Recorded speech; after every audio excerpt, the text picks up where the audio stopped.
what we talked about last night, I did try to find things that I tried to draw lines. Yeah, me too. I tried to give it the benefit of the doubt and see merit in places that I might not otherwise see them. So I read a lot of those reviews. Good, because I started reading one review and I was like, I can't do this. So instead, I again looked up facts and also just thought a lot about the movie. We're intelligent guys. We'll figure it out. Oh, sure. We'll figure it out. Okay. You wanna do this? Yeah. Okay. All right.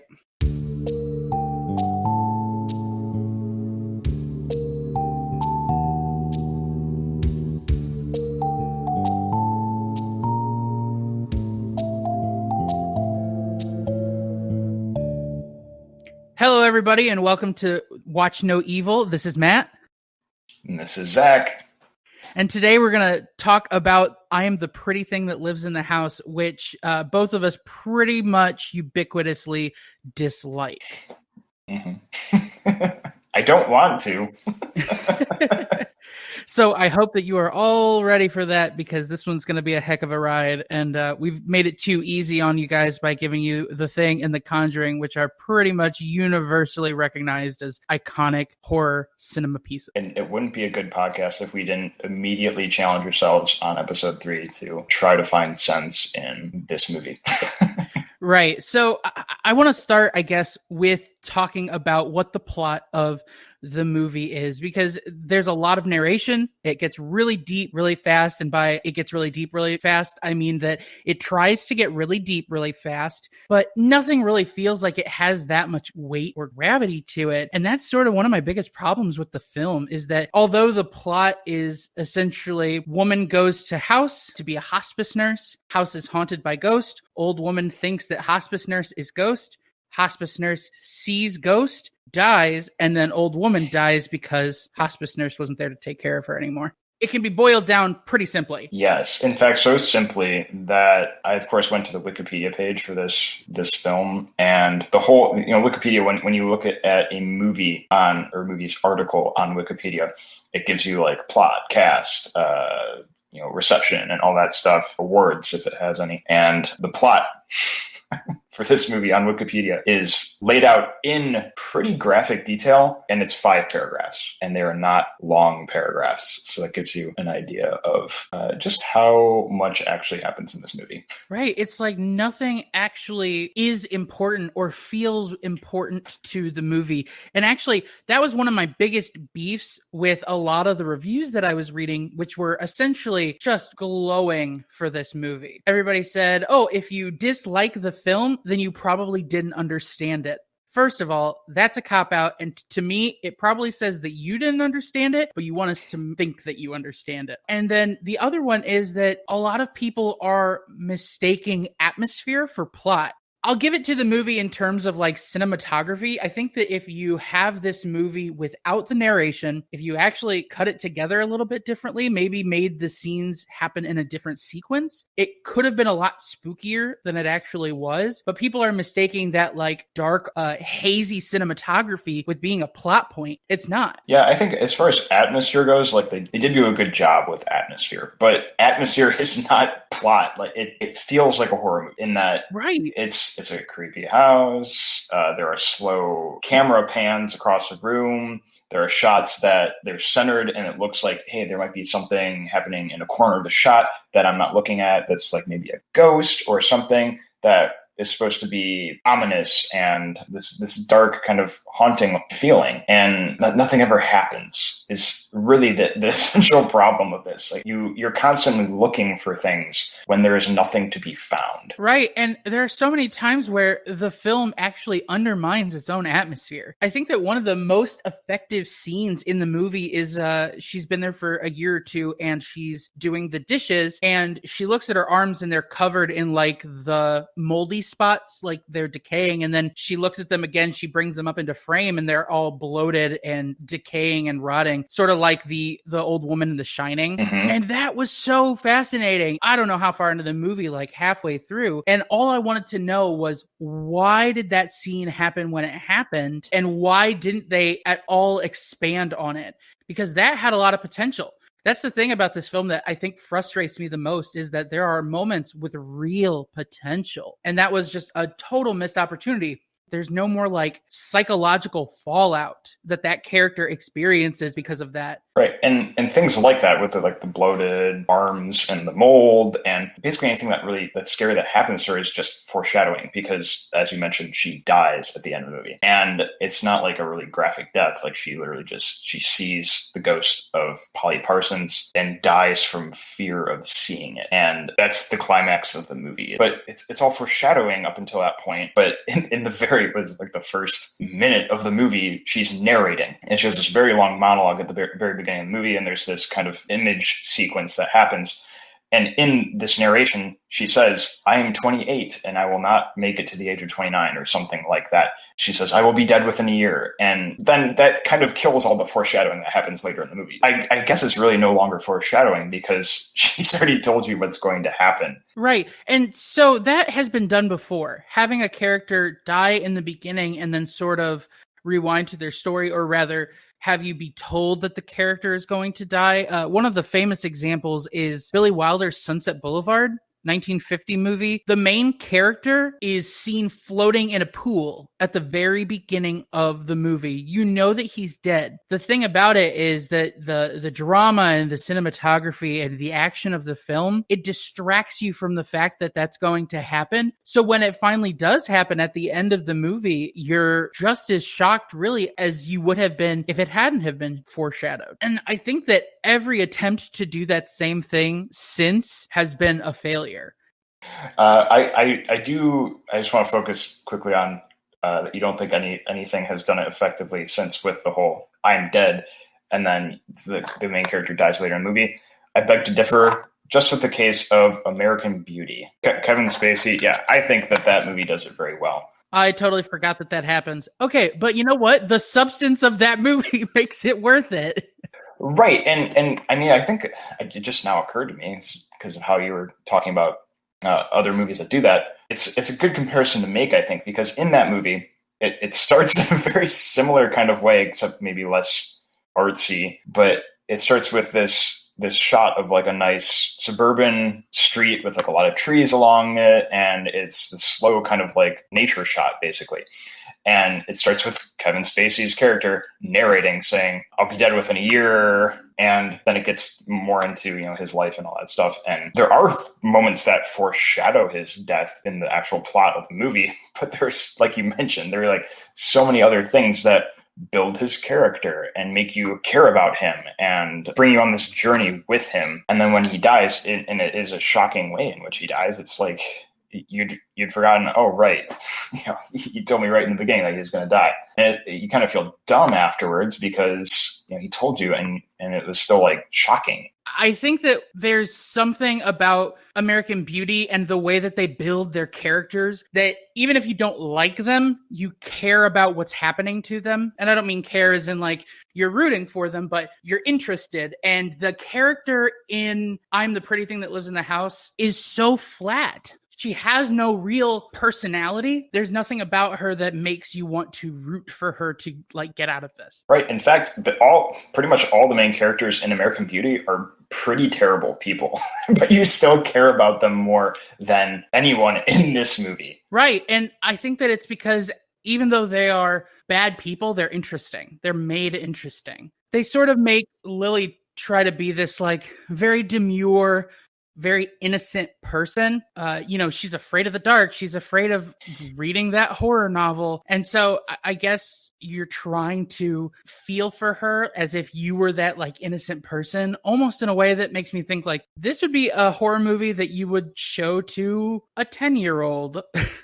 That's a pretty good that's a pretty good way to put it, because it's almost like, like at Six Flags, there's like the adult roller coasters that people like to go on. And then there's like that little kid area where there's like kind of a roller coaster. There's like a thing that's on tracks that moves a little bit fast that they call the roller coaster. That's this movie. I mean, there's nothing in this movie that is really shocking, grotesque, absurd, or explicit.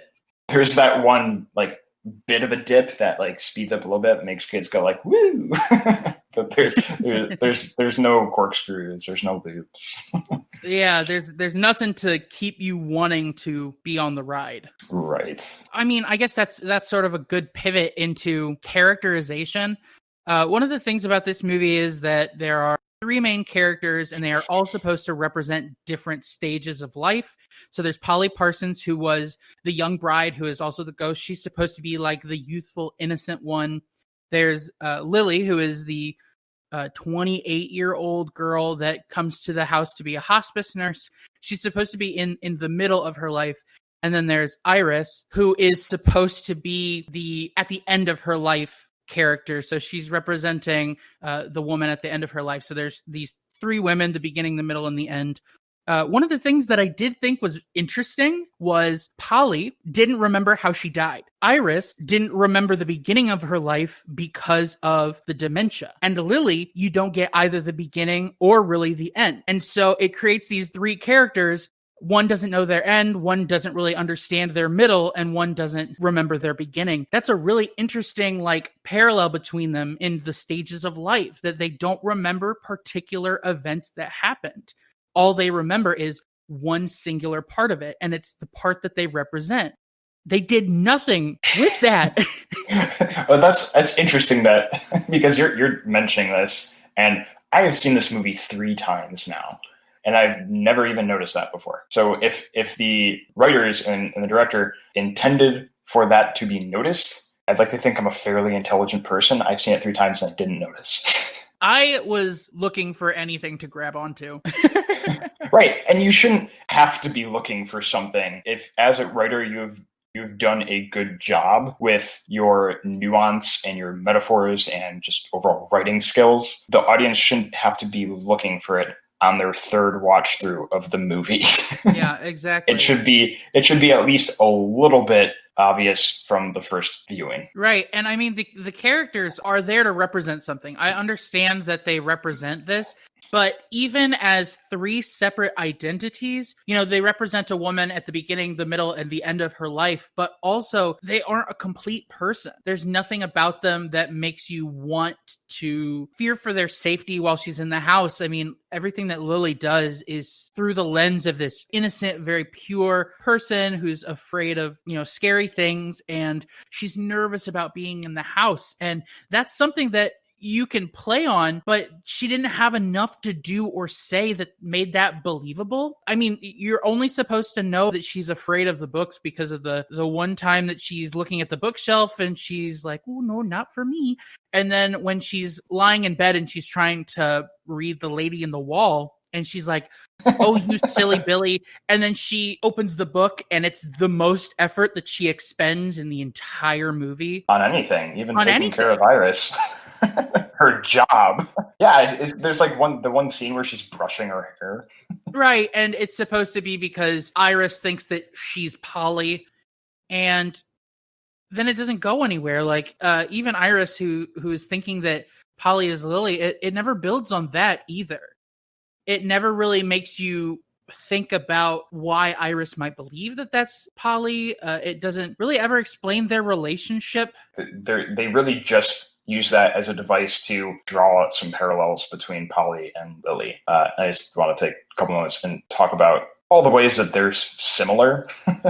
I think that the writers just use this connection between Polly and Lily to again foreshadow Lily's death, because Polly died, and they're connecting Lily with that idea of, okay, she's a young woman that I guess bears a vague resemblance to Polly. And Lily, as you mentioned, her character is like if Piglet was a 28-year-old hospice nurse.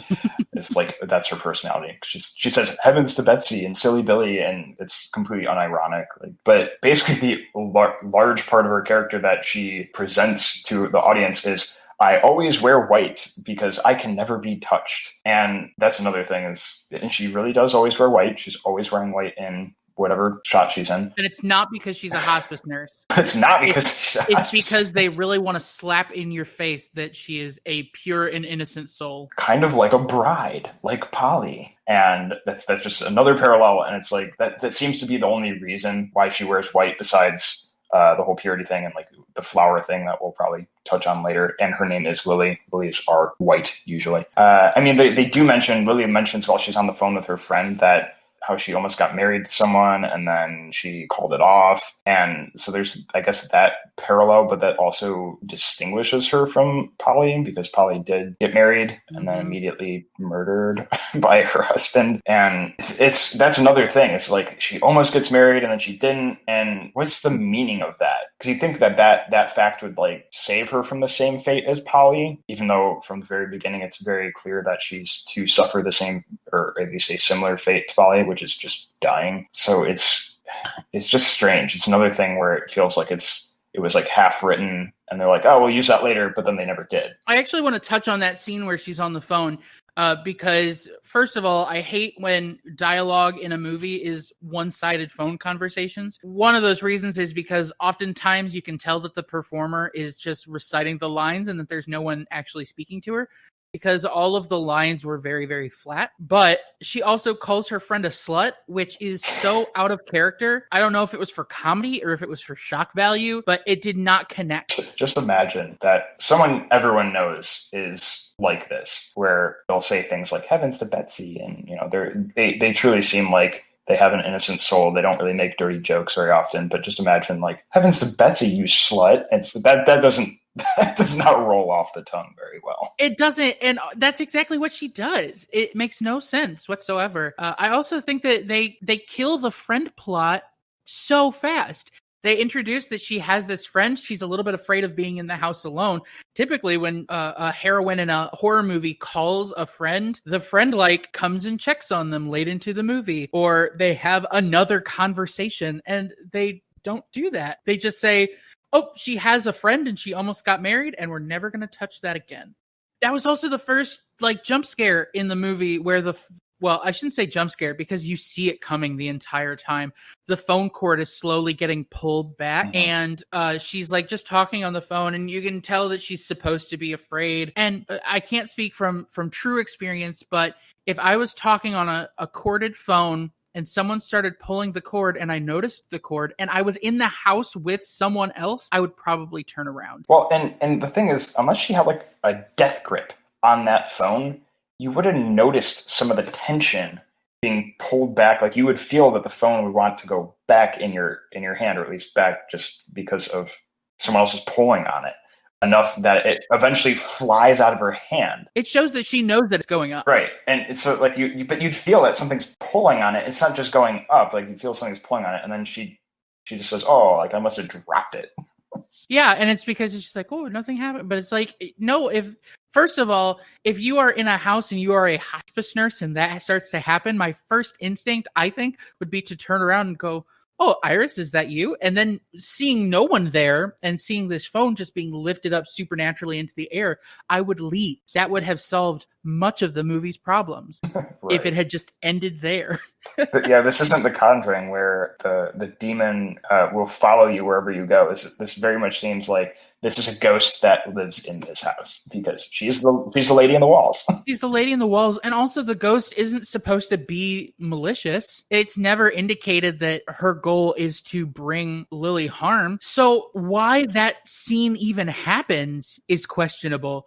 Why there is some sort of paranormal event that is haunting Lily and why it's sort of the only time that it happens. There are 3 instances of ghost activity in the movie. The phone being pulled out of her hand, her looking down at her arms and seeing the bloatedness, and her dying at the end. Oh, there's also the TV and the reflection of the TV. I guess too, there's supposed to be this like mockery idea with the TV because she like turns on the TV and it's all static, but you hear that it's like laughing in the background. Yeah, that happens every time she goes to turn the TV on. It gives you nothing. It's like it's supposed to be some sort of bloated poltergeist reference. Yeah, it could be. Then nothing happens with it. Nothing happens with the TV. The TV idea never comes to fruition. The friend having never comes to fruition. The getting married never comes to fruition. It's like it sets up ideas that it just doesn't follow through on. And maybe that was intentional with the writing. Maybe they meant to have these kind of like fake outs. We're like, oh, we're going to go in this direction. Oh, psych, we're actually going to go in this direction because, you know, we've seen that trope in other horror movies before. This is what you're expecting.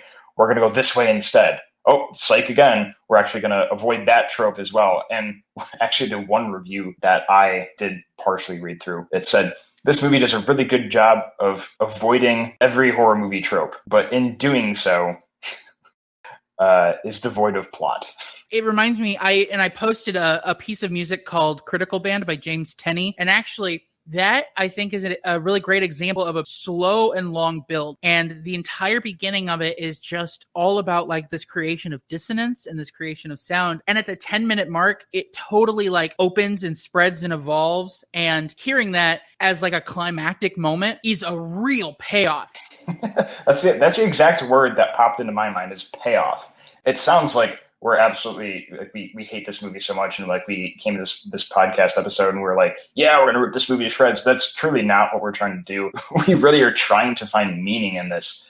But that's really what makes it so frustrating and hard to say positive things about this movie is because there are so many things and there's so much potential in it, but there's no payoff. There's no payoff, and it doesn't feel like it has the substance or the build. The most tense moment in the film is that scene with the telephone getting ripped out of her hand. And then it's just like a slow dip until the end when it has the really not great jump scare. And one more thing about the phone scene is while she's on the phone with her friend, she mentions that it's an old house and the walls are thicker, so it's like hard to hear Iris or something like that. It's hard to hear like what she's doing or if she's up or anything. But later when she's narrating over one of the really slow camera pans. She says, the walls in this house are thin as bones. What? Like what?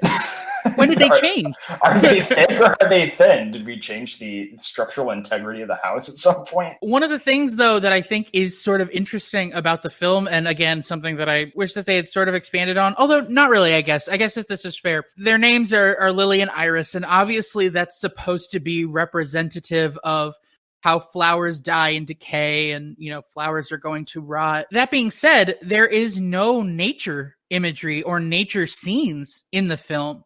There's nature imagery in their names and such, but there's no nature scenes. There's no like external nature shots. There's no shots of, you know, something in nature actually decaying or dying like wood or a tree or something. And I think that that's actually a sort of interesting choice to make, that they choose not to show any representations of death or decay outside of the mold growing on the wall.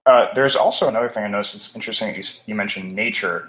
There are oftentimes insect noises, like there are cicadas, there are crickets at night. And in the end, after she's died, there's this kind of humming that sounds like flies, basically from the point where she dies to the end of the movie. And so like these insect noises going on in the background kind of fits in with the flowers and the whole rotting idea. And I think that is, I mean, it's not really imagery, it's just sound design, but it does evoke some nature. And I think that's one of the things that it adds to the atmosphere, which is what this movie is one of the few things it does well.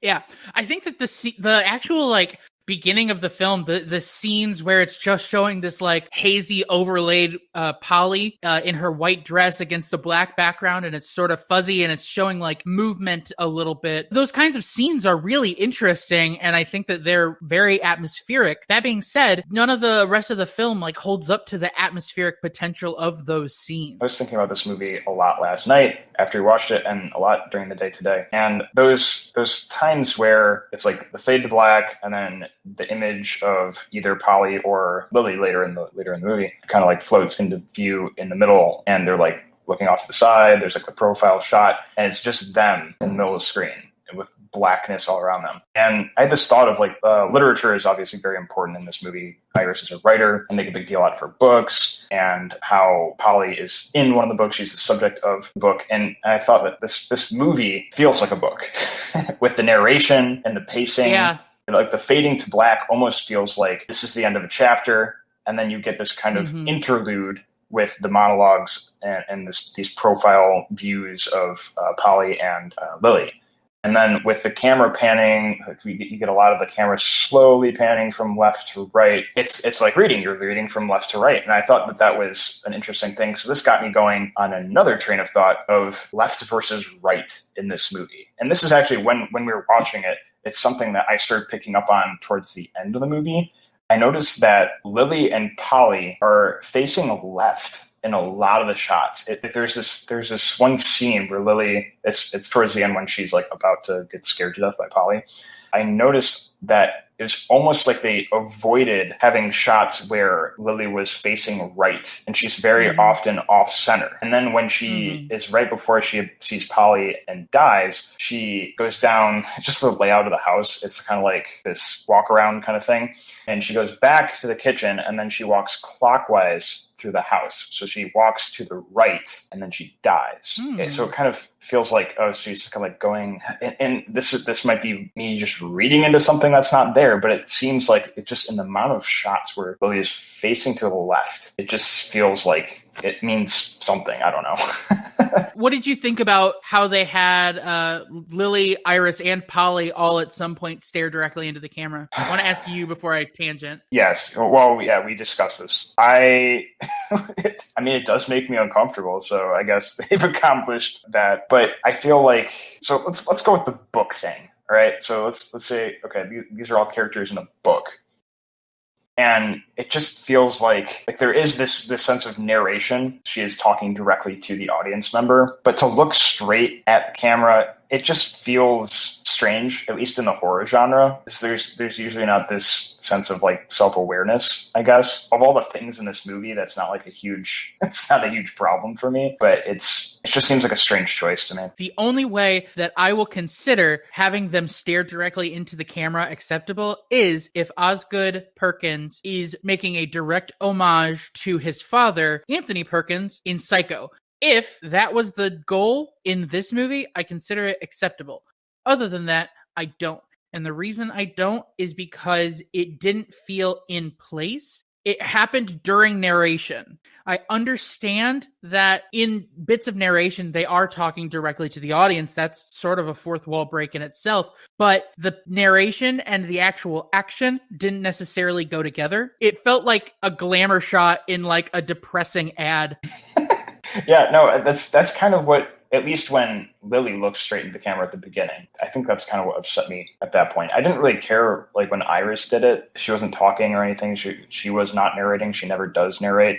So that didn't really bother me as much. And when Polly does it, it's also not unsettling just as a movie watcher.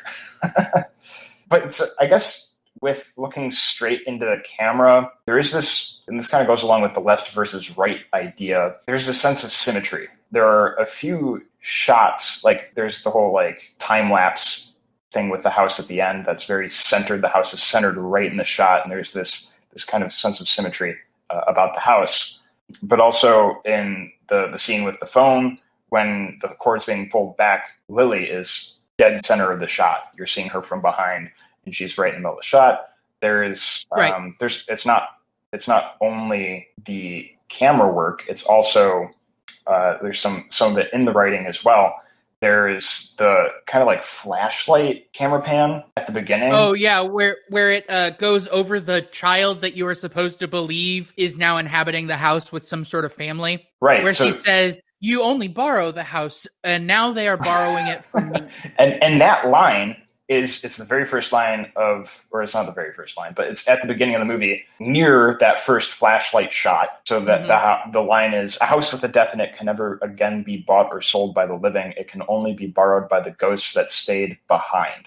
So she says that at the beginning, and then she goes into this whole monologue, narration, introduction thing. And then at the very end of the movie, after she's died and they discover her body and the coroner comes and all that stuff takes her away, there's another flashlight shot where it's kind of revealed like this is the new family staying in the house. They do the same flashlight shot. She says that line again, and then she goes into another monologue about, I don't remember. At that point in the movie, I was a little too done with soaking up information. But there is this sense of symmetry. It's like front cover of the book and the back cover of the book. I just wonder, to what end is that important? Again, yeah, that's another thing. Is like, yes, there is symmetry. And there is this left to right idea, I guess, that I would have to watch the whole movie again to really analyze that. This is like, again, I've watched it 3 times and just now notice that she's facing left in a lot of the shots. It's like, that's not something that really is going to come through to your audience member unless they are in the film industry.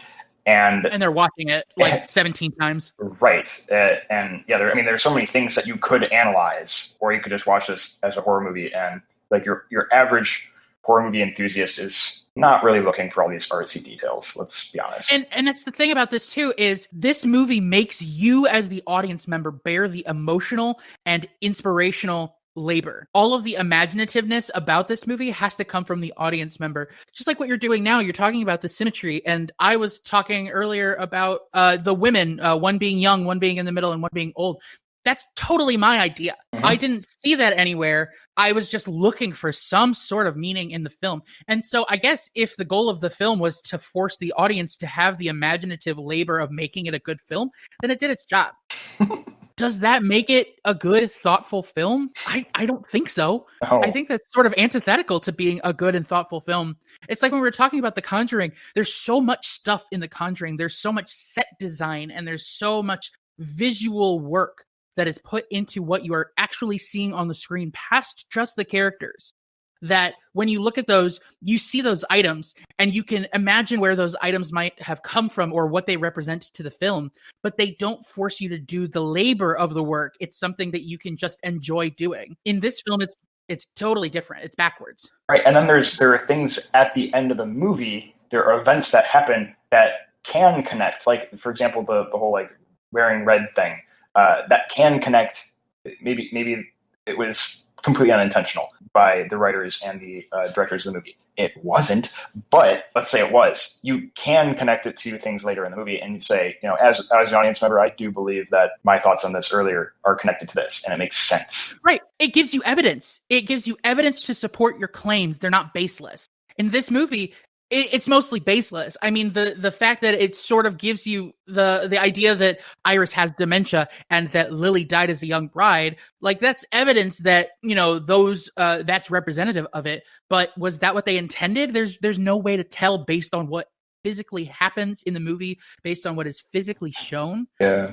And I think that that's really what's disappointing about it. Yeah, it's very, very ambiguous intention. Ambiguous intention. I want to talk about set design a little bit more. I was thinking about this because something about the house is quintessential Americana house construction. Like when it showed the house, I felt like I had lived in that house at some point, or that I had been in that house, that I had seen that house in another film. That's always a really good sign. And I think that when you look at a movie like The Conjuring, where you have a house that is interestingly constructed, it's sort of the same thing. It's got this like quintessential rustic Americana identity to it. Now think about the Conjuring house. How much stuff there was. The living room of the Conjuring house looked like it had been lived in. The kitchen looked like it was being actively used. The house that it shows for this, the House of Stories, as Iris calls it, is so empty and so sparse. I don't think that it is possible to convince an audience member like me that a woman has lived in that house all her life. It was also that this older woman has been there. It was also immaculate. They didn't mention any previous caregiver or anything. It wasn't dusty or anything on the downstairs level, and they made a huge point out of Iris never leaves the second story. You're right. It doesn't look like it looks like it's been lived in that it's been like kept up, but at the same time it's very like sterile feeling. Yeah, and even then there's no decor that gives it that idea. I mean, the most decor that you see in the film is actually when the family's living there at the end, but when they're in the hallway is just so barren and it's so bland. And I think that it was a real missed opportunity for them to actually put something else in there to make it feel lived in, to make it feel like a real space. So there's this idea of liminal spaces. Are you familiar with liminal spaces at all? Vaguely. Yeah. So liminal spaces are these spaces that have this sort of uneasy feeling that they evoke in people. And it's to give you the idea that humans have touched it, that humans have lived there, or that they belong there, but are currently absent from it. So one of the famous examples are the back rooms. And it looks like an abandoned, evacuated office building with this like sheer yellow walls and this like very open spaciousness and this discolored rug with stains on it. And you think, ooh, this is creepy. It's evocative. It's something that I know exists. that I believe is real, but it doesn't look like people have been there or lived in it or exist there now. That's what the house feels like. The house feels really empty, but not in a way that makes it intriguing. Yeah. I guess there's sort of this idea that, and this just might be something that I want, when you have an enclosed space where all of the primary action of the film has to occur, you want that space to be a character. You want it to have a personality. The word house is in the name of the movie. So you'd think it's an important entity within, or at least an important device or a plot device within the movie. It doesn't feel that way. It's like, it's a haunted house. They make a huge point of the agent saying that they want to gift the house to a young upcoming writer, and that Iris calls it the house of stories. That's so evocative. And then you see the house, you see the shots of the house, and it's a letdown. Yeah. All right, are you ready for some questions?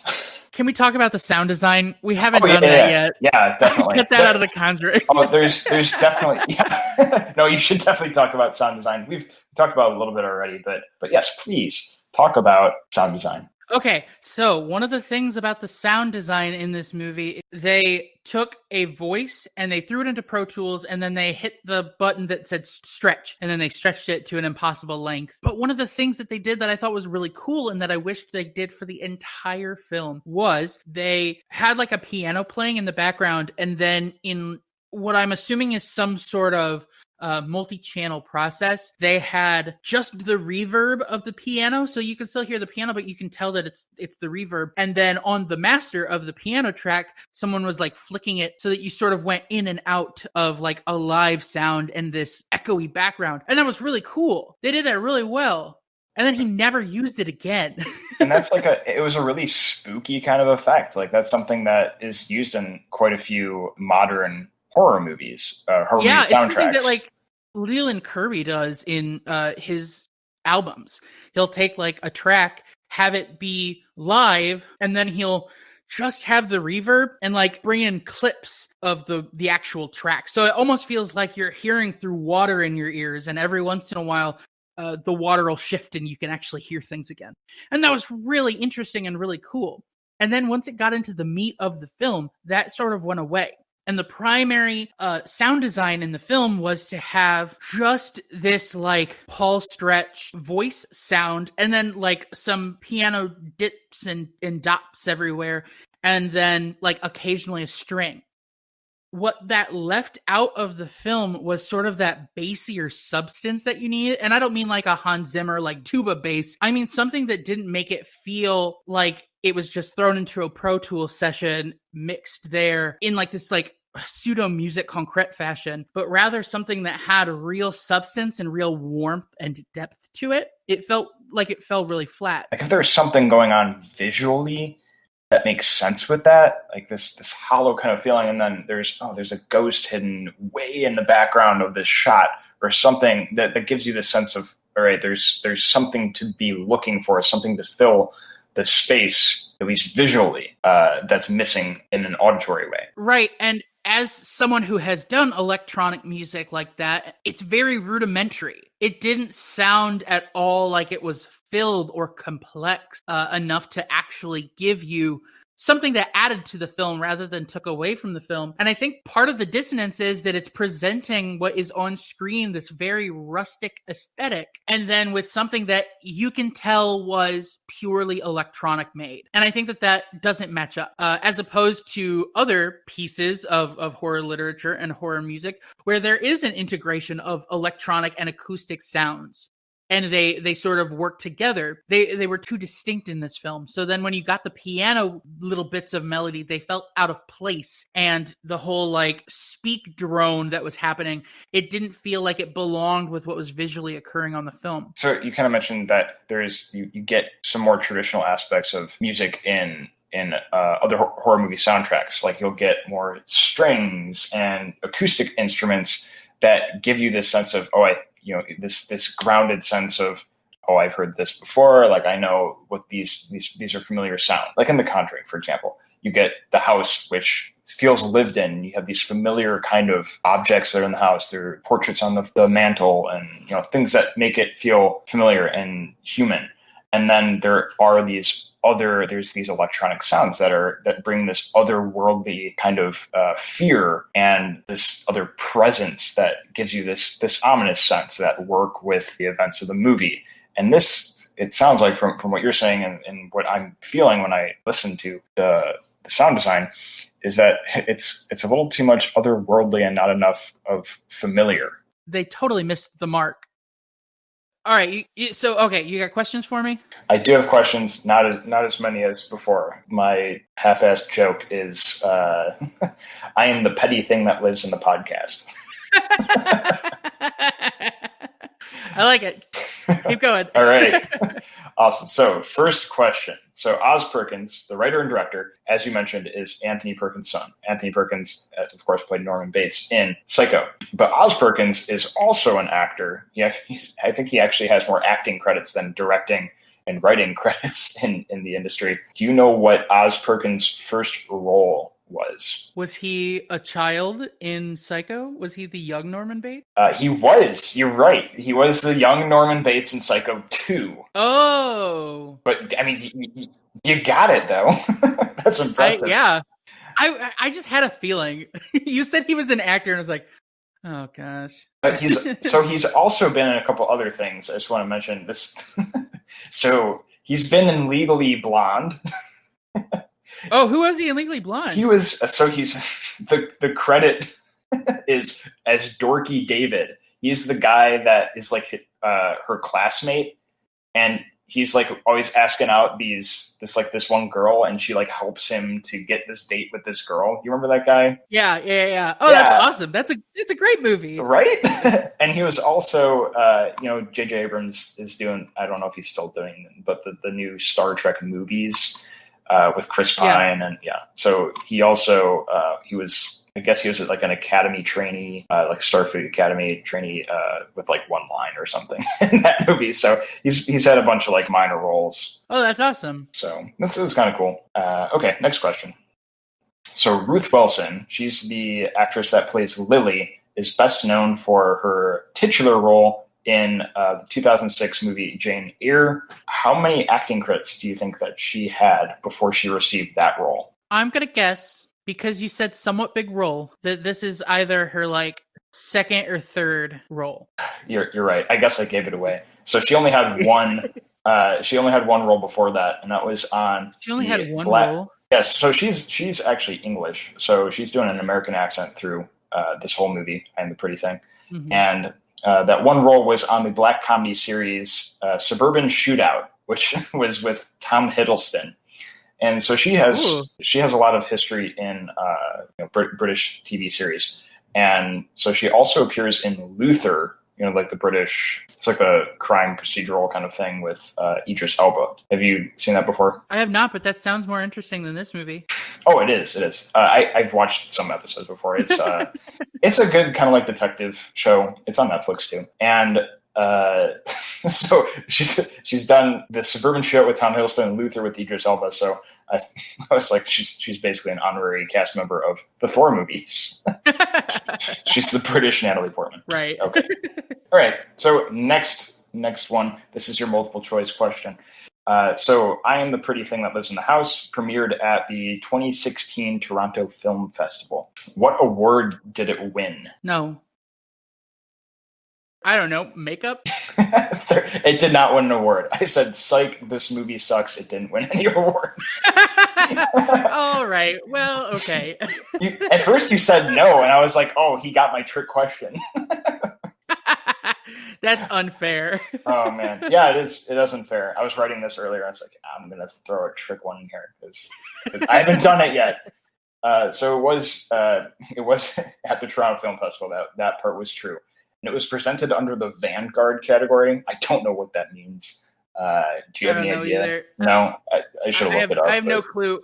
I will say, though, that my no question about the award was a refusal of acknowledgement. So I feel like I should get that point. Okay, I'll give it to you. Your instincts were correct. My instinct was no. What have we become? This is episode 3. Zach. Oh my gosh, I know. You can't. Who have we become already? No, I wasn't speaking in terms of the podcast. I was speaking in terms of our friendship.